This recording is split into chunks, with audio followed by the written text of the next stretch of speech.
UP तक, UP का number 1 YouTube channel. इस हमारी मांग को लेकर अपनी आवाज़ उठाने, बुलंद करने की शक्ति दिखाने के लिए इलेक्शन से पहले रैली हो और ठंडा को बिना खाए आ जाए, ये बहुत बड़ी है। उन्हें मैं बधाई देता हूँ। रही बात, बड़ी उम्मीद के साथ लोग आए थे कि सदियों से इनका एक मांग है कि जो हमारा संविधान में लिखा हुआ मझवार और तुरैया है, पिछली सरकारों ने उसे गोलमाल करके उन्हें हटा के उनके सरनेम को पिछड़े में डाल दिया। तो इसके वकालत माननीय योगी आदित्यनाथ करते रहे। उनके ढेर सारे दर्जनों वीडियो हैं, वो सड़क से सदन तक बोलते रहे। जो वकील खुद जज बन जाए और जज को हम मंच पर बुलाएं जजमेंट सुनने के लिए, सभी आतुर रहते थे। तो कम से कम कल बड़ा मायूस हुए और उस पर विरोध प्रदर्शन भी लोगों ने किया और कि मैं आरक्षण नहीं तो वोट नहीं है, आरक्षण नहीं तो आप गठबंधन तोड़ दो, तमाम ढेर सारी आक्रोश हमारे चीफ गेस्ट के सामने पैदा किया। हमें बड़ा खराब लगा। कल लखनऊ में अमित शाह की रैली होती है। संजय निषाद उस पूरी रैली को लीड करते हैं, पर निषादों की जो मांग आरक्षण की है उस पर कोई बात रैली में नहीं बोली जाती। इस पर संजय निषाद काफ़ी नाराज़ हैं। हमारे साथ जो बात करने के लिए मौजूद हैं वो स्वयं संजय निषाद हैं। बहुत स्वागत है आपका। संजय जी, कल रैली जो हुई है वहाँ पर आपने मांग बहुत दिनों से रखी थी आरक्षण को लेकर, उसका कोई जिक्र नहीं हुआ है, उसको लेकर आप क्या? मैं तो बहुत बधाई दूंगा अपने कार्यकर्ताओं और आए हुए सभी जन समूह का कि लाखों की संख्या में आए और उस रैली का एक भी खाली नहीं था। 15 सितंबर 2016 को आए थे, एक भी कोई समर्थन नहीं, कहीं नहीं, वो भी इतनी भीड़ थी। आज कम से कम मैं खुश इसलिए हूँ कि मेरा समाज मेरे नीति और मेरे कार्यों के मानकर अपने मुद्दे की लड़ाई लड़ने के लिए, अपने इस हमारी मांग को लेकर अपनी आवाज़ उठाने, बुलंद करने की शक्ति दिखाने के लिए इलेक्शन से पहले रैली हो और ठंडा को बिना खाए आ जाए, ये बहुत बड़ी है। उन्हें मैं बधाई देता हूँ। रही बात, बड़ी उम्मीद के साथ लोग आए थे कि सदियों से इनका एक मांग है कि जो हमारा संविधान में लिखा हुआ मझवार और तुरैया है, पिछली सरकारों ने उसे गोलमाल करके उन्हें हटा के उनके सरनेम को पिछड़े में डाल दिया। तो इसके वकालत माननीय योगी आदित्यनाथ करते रहे। उनके ढेर सारे दर्जनों वीडियो हैं, वो सड़क से सदन तक बोलते रहे। जो वकील खुद जज बन जाए और जज को हम मंच पर बुलाएं जजमेंट सुनने के लिए, सभी आतुर रहते थे। तो कम से कम कल बड़ा मायूस हुए और उस पर विरोध प्रदर्शन भी लोगों ने किया और कि मैं आरक्षण नहीं तो वोट नहीं है, आरक्षण नहीं तो आप गठबंधन तोड़ दो, तमाम ढेर सारी आक्रोश हमारे चीफ गेस्ट के सामने पैदा किया। हमें बड़ा खराब लगा कि मतलब एक शब्द बोलना चाहिए था इन लोगों को, भाई आरक्षण कितना अपडेट, उनको स्पष्टीकरण चाहिए था कि सरकार कर रही है कि नहीं कर रही है, करेगी तो कितना दिन में करेगी। अगर एक शब्द बोल दिए होते तो खुशी खुशी आए थे, खुशी खुशी जाते।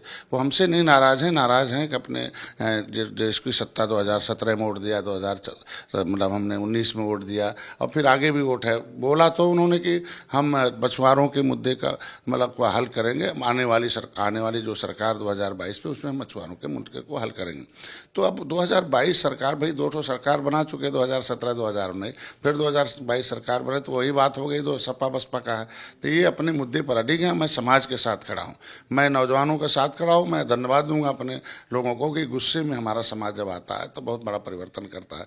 गुस्से में आए 2014 में, 2017 में आप देखे होंगे सपा बसपा, फिर गुस्से में आया। तो मैं भारतीय जनता पार्टी की जिम्मेदारी बनती है कि 2022 में अगर इस समुदाय का आरक्षण लेना है तो जो मुद्दे इलेक्शन के पहले हो सकते हैं उसे आसानी से हल कर दे। ये अधिकारी तो वोट मांगने नहीं जाएंगे ना। एसपी गोयल, हम कहते हैं एसपी गोयल के चक्कर में 4 महीना गायब कर दिया, 1 इंच भी घोषणा नहीं कराया उसे। तो एसपी गोयल और ये अधिकारी नहीं वोट मांगने, वोट तो हम मांगने जाएंगे, भाजपा के लोग मांगने जाएंगे। इसलिए 2022 में सरकार भाजपा को अगर लाना है, आसानी से लाना है, तो इनके जो मुद्दे हैं उन्हें खड़ा करना पड़ेगा। हम तो अपने नौजवानों और समाज के साथ खड़ा होंगे और निश्चित रूप से हमारे समाज का जो निर्णय होगा वो हमें स्वीकार करना पड़ेगा। आपने अभी कहा कि निषाद जब गुस्से में आते हैं तो परिवर्तन लाते हैं। अभी तो आप बीजेपी के साथ हैं, तो आप किस तरह के परिवर्तन की बात करते हैं? अब आप देखो ना, आपके भाई मेरे बहुत बड़ा मंच है। मैं गृह मंत्री को बुलाए, मैं बधाई देता हूँ माननीय गृह मंत्री जी, हमारे आमंत्रण को स्वीकार करें माननीय मुख्यमंत्री जी। लेकिन ये है कि निश्चित रूप से जो मुख्य अतिथि आता है वो समाज को कुछ देने की बात करता है और भविष्य के निर्माण की बात करता है। इस उम्मीद के साथ मेरे समाज के लोग आए। तो आक्रोश इस बात का था कि एक मुश्त वोट अगर मेरा है और हम लोग बिना कुछ लिए 2017-2019 सरकार बनाने, 2022 में सरकार वोट देने के लिए तैयार है, तो इनको मिलना चाहिए। तो गुस्से में बहुत कुछ लिख रहे हैं, अब गुस्से को शांत करना भाजपा का काम है। अभी कोर कमेटी की मीटिंग चल रही है और निश्चित रूप से जो बातें आएंगे उससे हम अपने समाज के दर्द को पत्र में जरूर लिखूंगा और पत्र लिखकर निश्चित रूप से अपने समाज के उस गुस्से को, समस्याओं के समाधान के लिए उस पत्र में लिखेंगे। पत्र में आप क्या लिखने वाले हैं? निश्चित रूप से लिखेंगे ये जो संविधान में लिखा हुआ आज मझवार और तुरैया है उसे तुरंत रिलीज कर दिया जाए। मझवार संविधान के पन्ने को रोकना, संविधान में जो लिखा है उसे रोकना गैर संवैधानिक है। चुनाव से पहले ये मांगे जी, वो तो हमें 1947 से मिलना, 1950 से 1992 तक मिलता था, बेईमानों ने इसे रोक दिया। तो अगर हम कहते हैं कि बेईमान वाला नहीं चाहिए, हमें संविधान वाला चाहिए, तो संविधान के पन्ने को लागू कराना ये भारतीय जनता पार्टी का काम है। भारतीय जनता पार्टी उसे जल्दी से लागू कराए, आसानी से 2022 में सरकार बनाए। आपका कहना ये है कि चुनाव से पहले वो ये आरक्षण वाला मामला निपटाए, तभी आप उनके साथ हैं? नहीं, हमारे लोग तो भाई हमारे लोग नहीं साथ रहेंगे तो हम रह के क्या करेंगे। वो तो कह रहे थे डॉक्टर संजय अकेले रहें, हम लोग साथ में नहीं रहेंगे, आरक्षण रहेगा तो हम साथ में रहेंगे। तो समाज नहीं रहेगा तो मैं क्या करूंगा खड़ा होके। तो समाज के साथ रहेंगे तो तभी तो उनका हम साथ दे पाएंगे। और उन्हें देने में क्या जाता, मैं कहता हूँ उसमें कोई कठिनाई हो तो मन से बोल देना चाहिए कि हमें ये कठिनाई है, इसलिए अभी उसमें कठिनाई दूर करने में हमें समय है, ये समस्या है। मैं कहता हूँ कि जो संविधान में नहीं लिखा था, ये एक उदाहरण हमारे लोग देते हैं, जो संविधान में सवर्ण का आरक्षण नहीं लिखा था उसे 72 घंटे के अंदर लिख कर दे दिया 10% आरक्षण।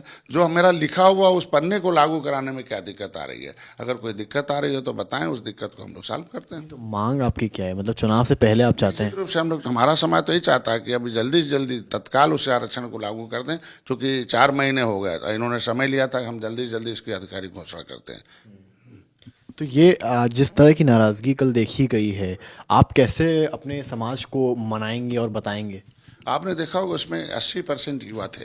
हमारी great Yuva Vahini, the great Nishad Yuva Vahini एक बना हुआ, और बहुत पहले वो आंदोलन करने के लिए तैयार था, लेकिन बाद में हो गया इस काम जल्दी हो जा रहा है, आप लोग शांत रहो, आओ आरक्षण में आपको सौगात मिलेगा। तो सौगात के नाम पर उन्हें दर्द मिला ना, उतने दूर से बिना खाए आए थे, इतने 70 साल से सताए जा रहे हैं। जो काम सपा बसपा ने किया वही उन्हें लगा कि फिर हम चले जा रहे हैं। तो ऐसे में ये शब्द उनकी जिम्मेदारी बनती है कि जो शब्दों को कहा तो कि उन्होंने हम मुद्दे को हल करेंगे, मतलब आने वाली सरकार जो है वो आपके मछुआरों के मुद्दे को हल करेगी। तो ये तो शब्दों के जाल में फंस गया ना, मेरा समझ भाई उसको समझाना पड़ेगा भाजपा को कि हम मुद्दे कब हल कर रहे हैं, कितने समय में हल कर रहे हैं, मुझे तो बताना पड़ेगा ना। आपने कहा शब्दों के जाल में आप फंसे, पर कहना ये है कि रैली से पहले आपकी बातचीत हुई थी क्या कि वो आरक्षण को लेकर जिक्र करेंगे? देखिए, कई दौर का बात हो गया कि वो अधिकारी कहते हैं बहुत जल्द हम घोषणा करेंगे, बहुत जल्द हम दस्तखत करेंगे, बहुत जल्द, सब लिखा हुआ है, इसमें कुछ है नहीं। तो जब कुछ है नहीं तो उसे लागू कराने में क्या दिक्कत है? जब राष्ट्रपति ने लिख रखा है, संविधान में लिखा है, पन्ना संविधान का टेबल पर हर जगह है, उस पर कोई स्टे भी नहीं है, संविधान पर कोई स्टे हो नहीं सकता। पिछड़ी से राज्यपाल ने तो 4 साल पहले निकाल रखा, तो कंप्यूटर से निकालना है। अगर ये चुनाव से पहले 22 के ये लागू नहीं करते हैं तो क्या करेंगे? मैं तो भारतीय जनता पार्टी को एक सलाह दूंगा, मैं पत्र में लिखूंगा भी, कि अधिकारी वही हैं जो 20 साल से, उनके बंगले नहीं बदलना है। नेता के बदल जाते हैं, जनता नेता बदल रही है, नेता को बदल देती, मंत्री बदल देती, सरकार बदल रही है। 20 साल से वो अधिकारी, उनका बंगला नहीं बदल रहा, वो ऐसा काम करते जिससे सरकार बदल जाए। वो अधिकारियों की दोष है जिसका दंश भाजपा झेल रही है और हम भी झेल रहे हैं। तो मैं चाहूँगा ऐसे अधिकारी को हटाया जाए, ऐसे अधिकारी को लगाया जाए जो तत्काल संविधान सम्मत उनकी व्यवस्था मछुआरों का हक हिस्सा दे दे। अगर यहाँ बात नहीं बनती है तो क्या अखिलेश यादव समाजवादी पार्टी या किसी और अन्य दल को देख रहे हैं जिसके साथ आप लोग जा सकते हैं? देखो, नहीं, ये सबको देख लिया है। जज, हमारा जो मुद्दा है वो जज ही सॉल्व करेगा। हम वकील हैं, मेरा समाज मवकील है, मवकील भी खड़ा है, जज वकील भी खड़ा है। जज तो भाजपा है ना, दिल्ली में हो, उत्तर प्रदेश में है। हम जज को छोड़ के ऐसे जज के पास जाएंगे जो रिटायर्ड है, जो भविष्य में कभी जज बनेगा कि नहीं बनेगा। तो हम तो ऐसे जज के पास रहेंगे जिसके पास कलम है। जब कलम नहीं रहेगी तब देखा जाएगा। अभी भाजपा के साथ तो अंत तक रहेंगे हम लोग। बहुत शुक्रिया। तो ये थे हमारे साथ संजय निषाद। इनका साफ कहना, खासा नाराज़गी जताई है जिस तरह से कल आरक्षण को लेकर कोई भी बात नहीं हुई है। अब देखना है कि जो एक पत्र लिखने वाले हैं उसके बाद क्या सियासी घमासान यूपी की राजनीति में मचता नजर आता है। कैमरामैन नीरज कुमार के साथ समर्थ श्रीवास्तव।